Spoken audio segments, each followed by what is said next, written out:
बैतुल मुकद्दस पर कब्जा हो चुका है। आज भी मैं अफसोस के साथ गारंटी से कह रहा हूं कि अभी भी बहुत मुसलमानों को, लाखों मुसलमानों को यह पता ही नहीं होगा कि बैतुल मुकद्दस किसे कहते हैं। मस्जिद अल अक्सा कौन सी मस्जिद है? वो मस्जिद हमारे लिए क्यों जरूरी है? भैया वो हमारा पहला किबला है। वो पहला किबला हुआ करता था। अब जाके अपने मौलाना साहब से, मौलवी साहब से पूछ लीजिएगा, हाफिज जी से पूछ लीजिएगा। आज जिस तरफ हम रुख कर कर नमाज पढ़ते हैं, काबे के शरीफ, वो हमारा किबला है। लेकिन उससे पहले बैतुल मुकद्दस हमारा किबला हुआ करता था। पूरी दुनिया के मुसलमानों का ये कनेक्शन है उस मस्जिद से। और कुछ भांड कहते हैं कि तुम्हारा क्या मतलब, तुम तो हिंदुस्तान के मुसलमान हो। बाबे तुम तो हिंदुस्तान के मुसलमानों को भी हिंदुस्तान का ही नहीं मानते। तुम्हारी क्या औकात कि हमारे दीन पर, हमारी मस्जिद पर बात करो। बहरहाल दोस्तों, आपको बताऊंगा कि ऐलान नहीं किया जाता है। ऐसी सेंसिटिव जगह पर जब कब्जा होता है ना, तो उसका ऐलान नहीं होता है। सारी दुनिया खामोश रहती रही और आज हालत यह हो गई कि लाखों की तादाद में अब यहूदी कल से अब तक बैतुल मुकद्दस में घुसे हैं। कभी भी इतिहास में यहूदी इतनी बड़ी तादाद में बैतुल मुकद्दस में एक एक मंजर दिखाऊंगा, इसलिए एक्सप्लेन कर रहा हूं। मस्जिद के अंदर उस बैतुल मुकद्दस पर दावा यहूदी भी करते हैं और ईसाई भी। लेकिन ईसाई और मुसलमान मिलकर रह लेते हैं कि ठीक है भाई, आप इस तरफ अपना जो है वो पूजा पाठ कर लो, हम इस तरफ, ये हमारी मस्जिद है। लेकिन यहूदियों का कहना यह है कि यह हमारी मस्जिद है, इसे हम पूरी तरह से तोड़ के थर्ड टेंपल बनाएंगे। आप समझ रहे हैं? अब क्योंकि मस्जिद को तोड़ना भारत के हिंदुओं के खून में बस गया है 2014 के बाद, तो इस वजह से भारत के जो हिंदू हैं वो ये सोच नहीं रहे कि भाई इजराइल गलत कर रहा है। अब कोई हिंदू बेचारा बोल भी रहा है कि भाई यहूदी गलत कर रहे हैं, तो खुद हिंदू ही उसे कह रहे हैं तो हिंदू नहीं है। अब कितने हंसने वाली बात है भाई। बात अगर हक की कोई करे और विदेश की करे कि भाई फलानी जगह मुसलमान के साथ गलत हो रहा है, मुसलमान वहाँ है जो है बेचारे बहुत पिट रहे हैं, मारा जा रहा है उन्हें, और यहूदी गलत कर रहे हैं, और पूरी दुनिया, यहूदी खुद कह रहे हैं कि हमारी सरकार गलत कह रही है। लेकिन कोई हिंदू अगर कहता है कि हाँ यार वो इजराइल गलत कर रहा है, तो यहीं के हिंदू से कहते तो हिंदू नहीं है। यहां हिंदू मुसलमान देशभक्त होने का सर्टिफिकेट अपनी सोच के हिसाब से बांटा जाता है, और इस जाल में खुद हिंदू फंस रहे हैं। जो भाजपा की मान ले वो हिंदू है, जो मोदी जी की ना माने वो हिंदू नहीं है। सीधी बात ये है। लाखों की तादाद में यहूदी पहुंचे हैं और ये कब्जे का ऐलान नहीं तो क्या है, बैतुल मुकद्दस मुसलमानों के हाथ से जा चुका है।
तो आपने देखा कि किस तरह से हजारों की तादाद में, सबसे बड़ी तादाद में यहूदी वहां पहुंचे। सिर्फ इतना ही नहीं, बेंजीवीर कट्टरवादी नेता बेंजीवीर भी इस मस्जिद के अंदर पहुंचा। और सिर्फ यही नहीं, उसने वहां वो यहूदियों वाला जो पूजा होती है वो पूजा भी उसने करी है। देखिए, בעזרת השם אנחנו לא רק מתאבלים אלא גם אנחנו חושבים על בניין, על ריבונות, על משילות. אנחנו יכולים לעשות את זה, עשינו את זה בלא מעט מקומות, ואנחנו נעשה את זה בכל מקום בעזרת השם, בקרוב גם בעזה. ובניית בית המקדש, דבר שהיית רוצה שיקרה בקרוב? בוודאי חלום גדול. ברוך השם, אנחנו עושים היום מה ש1000 שנה לא עשו בהר הבית, גם בתפילות, גם בשירים. אני מקווה שנתקדם עוד ועוד, הר הבית שלנו, גדול גדול, תודה רבה. וזוכר שדעבוד ויגואל לבני בניהם למען שמו באהבה. מלך עוזר ומשיח ומגן, ברוך אתה אדוני. ברוך שמו. מגן אברהם. אמן. גיבור לעולם אדוני. מחיי מתים אתה ולהושיע, מוריד הטל, מכלכל חיים בחסד, מחיי מתים ברמים רבים. סומך נופלים רופא חולים, מתיר אסורים ומקיים אמונתו לשני עפר, מי כמוך בעל גבורות, ומדום מלך מלך ממית ומחיה ומצמיח ישועה. ונאמן אתה לחיות מתים, ברוך אתה אדוני. ברוך שמו. חיי המתים. אמן. הקדישך ונריצך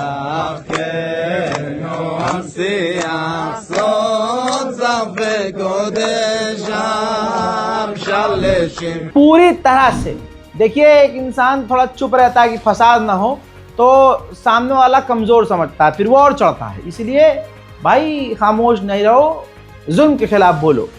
अब इस कट्टरवादी नेता ने बैतुल मुकद्दस के सामने खड़े होकर पूरी दुनिया के मुसलमानों को धमकी दी और गज्जा को धमकी दी कि हम गाजा और फिलिस्तीन पर कब्जा करेंगे, हर हाल में करेंगे, और वहां यहूदी बसेगा और इस बैतुल मुकद्दस पर हमारा कब्जा होगा।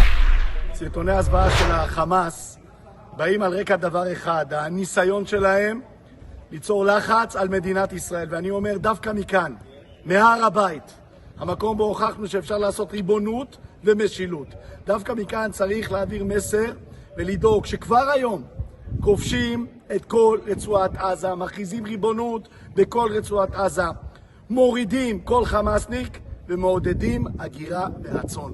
רק בצורה הזאת אנחנו נחזיר את החטופים וננצח את המשפט. उधर अमेरिका के हाउस स्पीकर, पार्लियामेंट के हाउस स्पीकर बैतुल मुकद्दस पे पहुंचे। वो जो दीवार है, उस दीवार, जिस दीवार पर यहूदी पूजा करते हैं, वे वहां पहुंचे और कहा कि हम इजराइल के साथ। Mike Johnson, the 56th Speaker of the House of Representatives in America. We're here with a delegation of members of the House. We're so grateful to be in Israel, particularly on this day, recognizing the destruction of the two temples and two times in history. But it is such a moving time for us to be here at the Wailing Wall. We've offered our prayers, we put our notes into the wall as just traditional, and we're so moved by the hospitality of the people and the great love of Israel. Our prayer is that America will always stand with Israel, and that we will we pray for the preservation and the peace of Jerusalem. That's what Scripture tells us to do. It's a matter of faith for us and a commitment that we have. सिर्फ यही नहीं, Israel की तस्वीर देख लीजिए, Israel की ये parliament member हैं, ये भी वहां पहुंची थी। पूरी तरह से बैतुल मुकद्दस हड़प लिया गया है। कई तस्वीरें ऐसी आई जो यूरोप के लोग, अंग्रेज भी देखकर हैरत में हैं कि भाई ये क्या है। भाई शैतान की पूजा, शैतानी पूजा भी करते हुए नजर आए। शैतान के पुजारी हैं ये लोग, असलियत यही है। आइए, कुछ तस्वीर विचलित करने वाली है, दिमाग में कई तरह के सवाल डाल रही है, और जो कल तक यहूदियों को सपोर्ट कर रहे थे वो भी अपना पिछवाड़ा और सर खुजा रहे हैं। ये है क्या?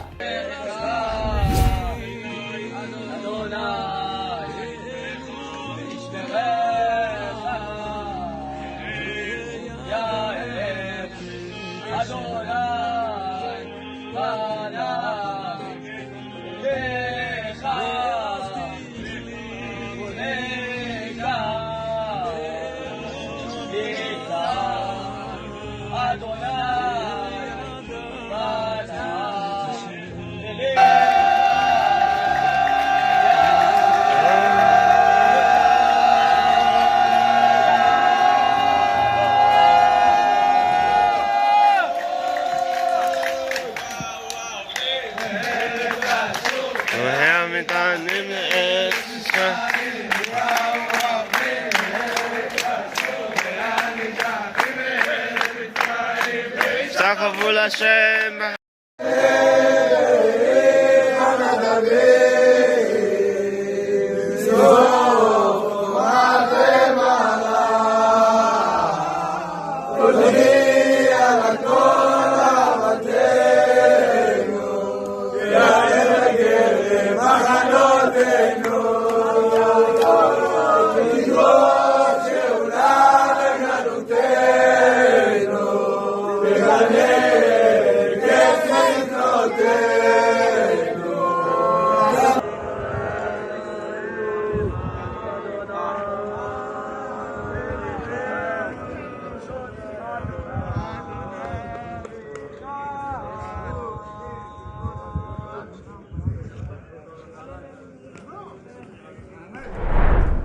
गाजा के अंदर ये इजरायली सैनिक एक घर में घुसा, बैतुल मुकद्दस की तस्वीर थी। उस बैतुल मुकद्दस की तस्वीर के ऊपर इसने थर्ड टेम्पल का फोटो जो एआई से बना हुआ है वो चिपका दिया। यानी खुला पैगाम है कि मस्जिद अल-अक्सा तोड़ दी जाएगी। और मैं लिख के दे रहा हूं, पूरी दुनिया के मुसलमान कुछ करेंगे नहीं, सिर्फ बोलेंगे। बोल तो 2 साल से रहे हैं, इजराइल कौन सी सुन रहा है, सब देखते रहेंगे और बैतुल मुकद्दस तोड़ दिया जाएगा। यही होगा, क्योंकि हम सब मुर्दा हो चुके हैं। अब आप कहेंगे कोई कुछ कर क्यों? अरे कर रहा है भाई। अरे सऊदी अरब ने निंदा की है, निंदा। तुर्की ने निंदा की है। ये जो लंबी लंबी मिसाइलें बना रहा है ये अपने ही पिछवाड़े के लिए बना रहा है। ये ड्रोन ये सब अपने ही पिछवाड़े के लिए है। बैतुल मुकद्दस को बचाने के लिए कोई कुछ नहीं करने वाला। हद से हद निंदा करेंगे लोग, निंदा। अब लोग कह रहे थे जब इजराइल और ईरान की जंग हो रही थी, भाई ईरान जो है बैतुल मुकद्दस के लिए नहीं लड़ रहा, अपने अबे ये अपने लिए तो लड़ेगा, वो उस पे हमला हुआ है वो अपने लिए लड़ेगा। लेकिन उसने ऐसे ऐसे हमले किए कि इजराइल के हथियार और मिसाइल कमजोर पड़े। तो उस दौरान हमास और गज्जा पर हमले इजराइल ने कम किए, क्योंकि बंदा यहां बिजी है। पूरा दिमाग यहां लगाना पड़ गया था ईरान से लड़ने में। अब मुझे वो ये बता दें कि अगर चलो ईरान जो है घटिया तरीन है, ठीक है, तुम्हारा दिल खुश कर लो अपना ऐसे तसल्ली के लिए, खुश हो जाओ, नाचो एक टांग पे कि भाई ईरान कुछ नहीं है। तो तुम्हारा अब्बा जो है सऊदी अरब क्या किए है आज तक? हैं करते रहो बस ऐसे ही, गप्पा गप घपा गप, यही करते रहो तुम्हें सच नहीं सुनना। सीरिया का जोलानी तुम्हारा पसंदीदा था ना, अल-कायदा का आतंकी तुम्हारा पसंदीदा था क्या? यही तो अब आज का खलीफा है। उस खलीफा ने भी कर दिया तुम्हारा। फिर उसके बाद कल क्या खबर आई कि उसी जोलानी का जो एडवाइजर है वो लादेन का करीबी था। अब करो, कोई औकात है तुम्हारी? तुम जब विरोध करते हो तो तुम अंधभक्त से अलग नहीं होते हो, क्योंकि बचपन पे जो तुम्हारा बेस बनाया है ना, तुम्हारी अम्मी ने तुम्हारे अब्बू ने, वो बनाया है शिया सुन्नी, देवबंदी बरेलवी सुन्नियों को गाली बकेगा, सुन्नी बरेलवियों को गाली बकेगा, सुन्नी शिया को गाली बकेगा, शिया उसको गाली। भाई यही चल रहा है। अगर आप देखेंगे ये चल रहा है, और इससे सबसे बड़ा नुकसान हमको हो रहा है, हम लोगों को ही हो रहा है। और इन तमाम हमारी आपस की लड़ाइयों से सबसे बड़ा फायदा दुश्मन को हो रहा है। दुश्मन को बार बार, मैं आलिम दीन के आगे कुछ नहीं, उनके पैर की धूल भी नहीं हूं मैं, लेकिन पैर की धूल होने के बावजूद इतनी अकल है कि दुश्मन को फायदा ना पहुंचे, इसलिए अल्लाह और 1,24,000 अंबिया और आसमानी किताबों के नाम पर ही हम सब एक हो जाएं। एक दूसरे के खिलाफ बयानबाजी बंद कर दें, एक दूसरे को नीचा दिखाना बंद कर दें, सब कुरान के नीचे आ जाएं। लेकिन आज तक किसी भी आलिम दीन ने मेरी इस बात को कभी ये सपोर्ट नहीं किया कि हाँ ये एक यूट्यूबर है सही बोल रहा है, ये एक मुसलमान लड़का है बच्चा है सही बोल रहा है। किसी भी आलिम दीन ने मेरा साथ क्यों नहीं दिया मेरी इस बात पर? क्योंकि रोटी, मजलिस, तकरीर, ये सब थोड़ा सा ठंडी पड़ जाएगी ना, मेन मुद्दा तो उन लोगों का यही होता है, वो जी ऐसे हैं, वो ऐसे हैं, वो ऐसे हैं, वो ऐसे हैं, वो कह रहे हैं वो ऐसे हैं, वो ऐसे हैं, वो अरे तुम्हारे वो ऐसे हैं और वो ऐसे के चक्कर में अमेरिका इजराइल को फायदा हो रहा है। लेकिन मौलाना साहब को अपने से मतलब है भाई, हमारा मुद्दा है जी, हमारा टॉपिक यही है तो हम कैसे ख़त्म कर देंगे। अगर ये सब चीज़ ख़त्म हो जाएगी तो मौलाना साहब को भी तो तगड़ा नुकसान होगा। अब देखिए वही वाली बात, जो मौलाना साथ देना चाह रहे होंगे वो भी चले जाएंगे मुझसे, लेकिन हक बोलने वाला आलिम, हक पसंद आलिम, ईमानदार आलिम नोट देखकर कभी भी अपने बयान नहीं बदलेगा, और वो मेरे सख्त बयान में से मेरी जो सही बात होगी उसको सपोर्ट करेगा। तमाम उलमाए दीन से मेरी हाथ जोड़कर गुजारिश है, हिंदुस्तान के तमाम मुसलमान आलिम दीन से गुजारिश है, आप रहबर हैं, आप आलिम हैं, आपके पीछे हम हैं, हमारे आगे आप हैं, आप जहाँ जहाँ हम वहाँ वहाँ, लिहाजा शिया सुन्नी देवबंदी बरेलवी कोई भी हो, हमारी आपसी लड़ाई एक तरफ, लेकिन हम सब आपके पीछे, और हम चाहते ये हैं कि हम एक हो जाएं। मैंने अभी कुछ दिन पहले, मैं किसी भी ऐसे बड़े आलिम को जो हिंदुस्तान में बहुत फेमस है, मैं किसी को इस तरह से जानता नहीं हूँ, ठीक ना, मैं पर्सनली मिला हूँ, कुछ रील और कुछ वीडियोस वायरल हुई। मुझे, मेरी कैटेगरी जो है न्यूज़ की है, लेकिन ये मजबूरी में है, लेकिन मुझे पसंद कॉमेडी है, मैं खूब कॉमेडी करता हूँ। मेरी ज़िंदगी में जो मुझे पर्सनली जानते हैं उन्हें पता है कि बस एक मैयत ऐसी जगह है जहाँ मैं हंसी रोक लेता हूँ, वरना मैं लोगों को भी हंसा देता हूँ। मेरी आदत है, बचपन से अब तक की आदत है। मेरे जो ख़ानदान वाले हैं वो भी जानते हैं, जो मेरे जानने वाले हैं, जो मेरे साथ रहते हैं वो भी अच्छे से जानते हैं। बहुत मुश्किल होता है मुझे रुलाना, मैं रोता भी हूँ तो दुश्मन को पता नहीं चलता कि हाँ इसको तकलीफ़ हुई है। मेरा जो गम है मेरे और अल्लाह के बीच में है, तो मैं हंसी और हंसाना मजाक करना पसंद करता हूँ।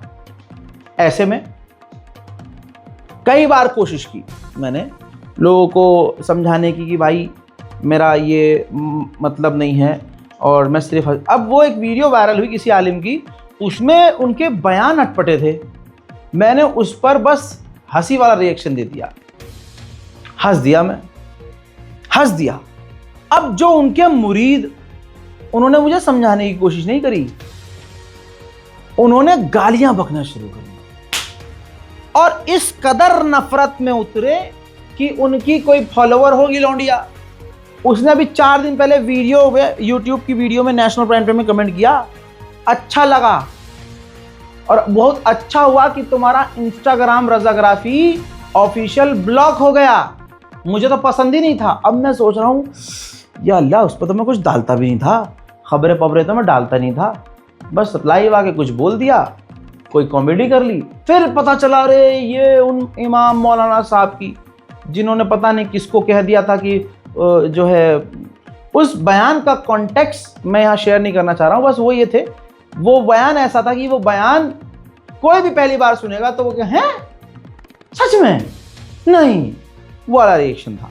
मेरा भी वही रिएक्शन था, लेकिन मेरा कम था। ऐसी किलसी की देखिए, मुसलमान होने के बाद भी अगर उनको कोई पसंद आ रहा है मौलवी आलिम, उसके चक्कर में उसने खुशी व्यक्त कर दी इजराइलियों वाली और अंधभक्तों वाली कि हम तो अंधभक्त की तरफ में, अच्छा हुआ तेरा अकाउंट ब्लॉक हो गया, मैं तो यूट्यूब पर वीडियो मजबूरी में देख रही हूँ। तो ये तेरी मजबूरी है ना, महन नहीं बोलना यार, ये तेरी मजबूरी है ना, यही मेरी कामयाबी है, क्योंकि पूरे हिंदुस्तान में कोई तुझे मिलेगा नहीं इतना सच कौम के लिए बोलने वाला। आज तक मैं शेख हूं, आज पहली बार बता रहा हूं, मैं पठान हूं, ठीक, शेख, मुझे और क्लियर नहीं करना, लेकिन कभी मैंने ये सब नहीं किया। शिया सुन्नी देवबंदी सब, हम सब एक है भाई। लेकिन मैंने खुद देखा कि अगर ज़रा सी बात किसी मसलक को पसंद नहीं आती है ना, तो जान से मारने की बात तो अंधभक्त बहुत बाद में करते हैं। मेरी ही कौम मुझे जान से मारने की बात कर देती है, ये है हमारे मुसलमान। बहरहाल आगे बढ़ते हैं। ये वीडियो पूरा ब्लर है क्योंकि इसमें एक फिलिस्तीनी को इजराइल के सेटलर्स ने गोली मारकर कत्ल कर दिया, ठीक है। जिसके बाद बवाल हुआ तो अमेरिका सामने आया और अमेरिका ने जानकारी दी कि जिस सेटलर की मौत हुई है वो अमेरिकी है। लेकिन आज देखिए नफरत में इतना डूबा अमेरिका भी है कि अगर उसके लोग भी मारे जा रहे हैं इजराइल के द्वारा तो वो खामोश। हजरात, अभी कुछ दिन पहले ये फोटो दिखाई थी मैंने आपको, ये वो यहूदी है जिसने एक फिलिस्तीनी को गोली मार दी। अब आपको लग रहा होगा, मैंने उस टाइम भी कहा था कि ये फिलिस्तीनी ऐसा लग रहा है कि रिहा हो रहा है, नहीं, कोर्ट ने इसको जेल से तो बचा लिया और कोर्ट ने ही कह दिया कि इसको हाउस अरेस्ट कर दो, यानी अपने घर में से कैद कर दो। भाई मुझे मेरे घर में अगर कोई 1 साल के लिए बंद कर देना, अल्हम्दुलिल्लाह भाई मैं तो मस्त रहूंगा, खाना पानी भेजते रहना मस्त। ये कोई जेल है? नेटफ्लिक्स है, प्राइम है, इतने सारे OTT, आराम से मौज करेंगे। अब इसके चेहरे की खुशी बता रही थी कि इजराइल का कोर्ट भी यहूदियों का साथ दे रहा है और नरसंहार में पूरा सपोर्ट कर रहा है। अब हाउस अरेस्ट, मैंने पहले भी कहा था कि ये घर से भी रिहा कर दिया जाएगा, फिर सब खत्म हो जाएगा। अब हाउस अरेस्ट जो इसे किया था वो भी कोर्ट ने खत्म कर दिया कि हाँ अब आजाद है, क्योंकि जेरूशलम कोर्ट ने कहा क्योंकि ये बंदा जो है साबित नहीं हो पाया कि कातिल है, यह साबित नहीं हो पाया कि इसी की गोली से फिलिस्तीनी महिला की मौत हुई थी। यह है इजराइल। दोस्तों 24 घंटे में 119 फिलिस्तीनी मारे गए, जिनमें से 23 गाजा के लोग मदद लेने गए थे अमेरिकी संस्था के आगे, और उन 23 में से 6 ऐसे हैं जो भूख से मर गए। यानी आप गिन नहीं सकते कि हर घंटे कितने लोग गजा में मार दिए जा रहे हैं। आप गाजा के बच्चों की ये तस्वीर देखिए, गाजा के बच्चे नौजवान जिनकी भी आप तस्वीर देखेंगे ना, आप पहचानेंगे नहीं कि ये एक, इनके पहले की वो फोटो वीडियो देखेंगे आप पहचानेंगे नहीं कि ये वही है। रंग काला सुर्ख, अजीब सा रंग काला, आंखें अंदर, हड्डियां बाहर, बेहोशी इतनी कि अब ये बच्चे गिर रहे हैं। अल्लाह अकबर।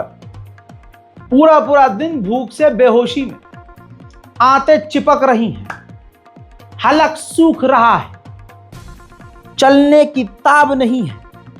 इजराइल ने गाजा का ये हाल कर दिया। कम से कम हमने अपनी जिंदगी में, मेरे वालिद ने भी कहा कि हमने भी अपनी जिंदगी में पूरी दुनिया में कहीं इतनी भूखमरी नहीं देखी, भूख से मरते लोग नहीं देखे। कहावतें सुनी थी भूख से मरना, और आज हम देख रहे हैं। ये देखिए जहां मदद बांटी जा रही है थोड़ी सी थी, वहां बच्चों का चेहरा देखिए, वहां रोते बिलखतेगा, क्योंकि सबको नहीं मिल पा रहा है ना। ये बच्चे सिर्फ अपने लिए नहीं लड़ रहे हैं, ये अपने लिए नहीं, इनके घर पर इनसे भी छोटी इनकी बहन है, इनका भाई है, बाप मर गया है या माँ मर गई है, माँ बेहोश पड़ी है घर पर, खाने को कुछ नहीं है, बच्चों को मिल भी रहा है अगर खाना तब भी वो रो रहे हैं। क्यों? क्योंकि उन्हें और चाहिए, क्योंकि घर में परिवार और भी हालात इतने बुरे हैं जिसको मैं एक्सप्लेन नहीं कर सकता। ये तो सब्र है मेरा, खुदा की कसम, वरना आज की करबला यही है। हमने मदद भेजी है और मदद हम भेज रहे हैं। इस बारकोड का इस्तेमाल करके गाजा और फिलिस्तीन के लिए आगे आइए, ताकि हम कुछ न कुछ गाजा को मदद देते रहें और समंदर में कतरे की तरह मदद हम पहुंचाते रहें। रेड क्रिसेंट ये वो संस्था है जिसके साथ भी हमने काम किया, और शुरू में हमने इसके जरिए, रेड क्रिसेंट के जरिए मदद भेजी थी गाजा में। उसका एक हेडक्वार्टर है गाजा के अंदर। ये देखिए इजराइल ने वहां बमबारी कर दी, ऐसी बमबारी की कि इस हेडक्वार्टर में मौजूद रेड क्रिसेंट का एक कर्मचारी था, वो इजरायली आतंकी हमले में शहीद हो गया। 88% जो वॉर क्राइम के केस थे इजरायलियों पर, कि इजराइल फिलिस्तीन के साथ ऐसा कर रहा है, इजरायली व्यक्ति ने ऐसा कर दिया, इजरायली सेटलर ने फिलिस्तीन के बच्चे को गोली मार, ये जो वॉर क्राइम की इसे 88% केस थे ना, 88% केसों को इजराइल ने बंद कर दिया।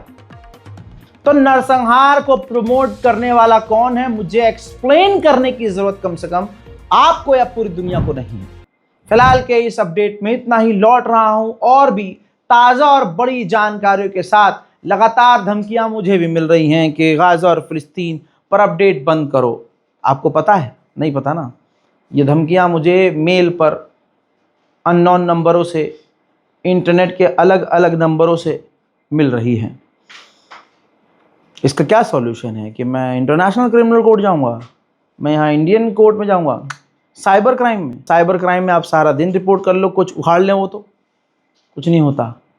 लेकिन फिर भी हस्बी अल्लाह व निअमल वकील, फिर भी आपके भरोसे पर, आपके मेरे पे यकीन पर मुझे ये कॉन्फिडेंस है कि ठीक है, चैनल बंद हो गया, मुझे मार भी दिया गया, मिटा भी दिया गया, कुछ नुकसान भी कर दिया, तो ठीक है, उन्हीं शहीदों में हमें भी गिन लेना आप लोग जो गाज़ा में मारे जा रहे हैं। हिंदुस्तान में भी मुसलमान मारे जा रहे हैं, उनमें मुझे भी गिन लेना, और जैसे उन्हें भूल गए हैं मुझे भी भूल जाना। मेरे बाद और आएंगे। ऐसा नहीं है कि जुल्म सिर्फ अभी हो रहा है, हर दौर में जालिम ने सोचा कि इसको मिटा देंगे तो दुनिया चुप हो जाएगी, सब मामला ठंडा। नहीं, मेरे मरने के बाद मेरे जैसे 50 और आएंगे, उन 50 के मरने के बाद, हर एक के मरने के बाद उन पर 50 और आएंगे। तुम सच को दबा सकते हो, मिटा बिल्कुल नहीं पाओगे। तुम मुझे मार तो सकते हो, मेरी आवाज़ कभी दबा नहीं पाओगे। लोग याद रखेंगे कि हाँ, एक था लड़का रज़ा गराफी जिसका नाम था, 5 साल उसने ये किया, ये किया, ये किया, और उसके साथ ऐसा हुआ। इतना आप याद रखेंगे ना, यही मेरी जीत है। इस रिपोर्ट को शेयर कीजिए, दुआओं में याद रखिए। जय हिंद।